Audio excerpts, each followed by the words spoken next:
அரசியல் என்பது மதங்களை தவிர்த்து மக்களுக்கான பிரச்சினைகளை குறித்த விவாதமாக இருக்க வேண்டும் என்று துரை வைகோ பேட்டியளித்துள்ளார். மதுரையில் கட்சி நிர்வாகி இல்ல விழாவில் பங்கேற்பதற்காக மதிமுக முதன்மை செயலாளர் துரை வைகோ சென்னையிலிருந்து விமானம் மூலம் மதுரை வந்தடைந்தார். மதுரை விமான நிலையத்தில் செய்தியாளர்களை சந்தித்த அவர், தானும் ஒரு இந்துதான், கடவுளை வழிபடுபவன்தான், ஆனால் அரசியல் என்பது மதங்களை தவிர்த்து மக்களுக்கான பிரச்சினைகளை குறித்து விவாதம் செய்வதாக இருக்க வேண்டும் என்று தெரிவித்தார். தொடர்ந்து பேசிய அவர், தேர்தல் முடிவுக்கு இன்னும் 2 நாட்கள் உள்ளது. இந்தியா கூட்டணி தங்களுடைய விவாதங்களை முன்வைத்தது, பாஜக அவர்கள் விவாதத்தை முன்வைத்தார்கள். மக்களின் முடிவு என்ன என்பது தேர்தலுக்கு பிறகுதான் சொல்ல முடியும் என்று தெரிவித்தார்.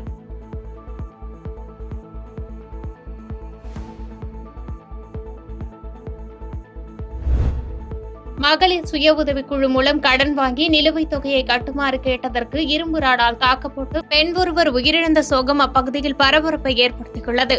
சென்னை காசிமேடு சிங்காரவேலர் நகரை சேர்ந்தவர் காயத்ரி.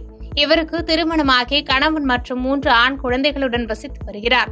இந்நிலையில் அதே பகுதியைச் சேர்ந்த அஜித்குமார் இவருக்கு மகளிர் சுய உதவிக்குழு மூலம் ரூபாய் 80,000 லோன் வாங்கி தந்ததாகவும் அந்த பணத்தை கடந்த 2 மாதமாக கட்டாமல் ஏமாற்றி வந்ததாக கூறப்படுகிறது. இந்நிலையில் கடந்த 24ஆம் தேதி காயத்ரியை நேரில் சந்தித்து அஜித்குமார் தாக்கியதாக கூறப்படுகிறது.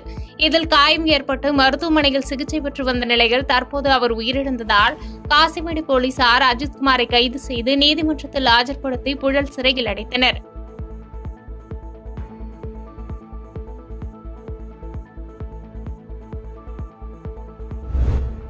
மதுரை வேளாண்மை தொழில் முனைவோர் அமைப்பின் சார்பாக நாட்டின் முதன்முறையாக புவிசார் குறியீடு பெற்ற உற்பத்தி பொருட்களின் கண்காட்சி கன்னியாகுமரி மாவட்டம் நாகர்கோவிலில் 3 நாட்கள் நடத்தப்பட்டு வருகிறது.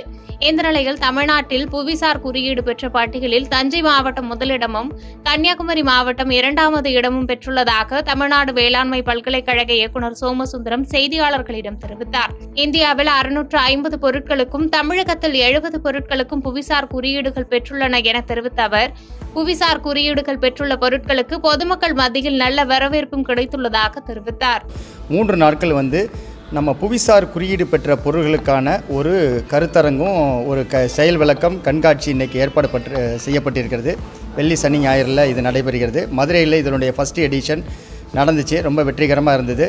இதனுடைய நோக்கம் என்னென்னு கேட்டிங்கன்னா, நம்மளுடைய பாரம்பரியம், நம்மளுடைய கலாச்சாரம், நம்ம மண்ணினுடைய மனம், இது எல்லாத்தையும் பொதுமக்கள் புரிந்து கொண்டு அதிலேருந்து வரக்கூடிய வேளாண் விளைபொருட்கள், நம்மளுடைய ரொம்ப போற்றத்தக்க கலைஞர்கள்லாம் இருக்காங்க, கைவினைப் பொருட்கள் செய்யக்கூடிய கலைஞர்கள்.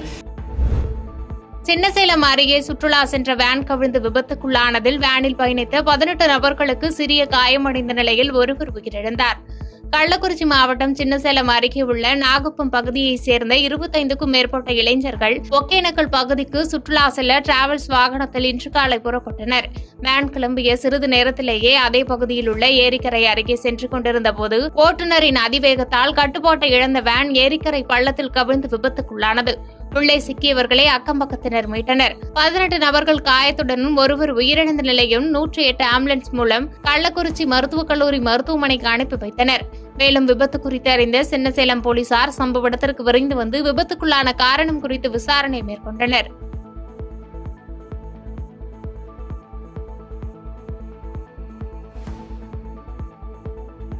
பாதகம் செய்பவரை கண்டால் நாம் பயங்கொள்ளலாகாது பாப்பா, மோதி மிதித்து விடு பாப்பா, அவர் முகத்தில் உமிழ்ந்து விடு பாப்பா. அண்மை செய்திகளை உடனுக்குடன் தெரிந்து கொள்ள இணைந்திருங்கள் இயம்நாடு தொலைக்காட்சியுடன்.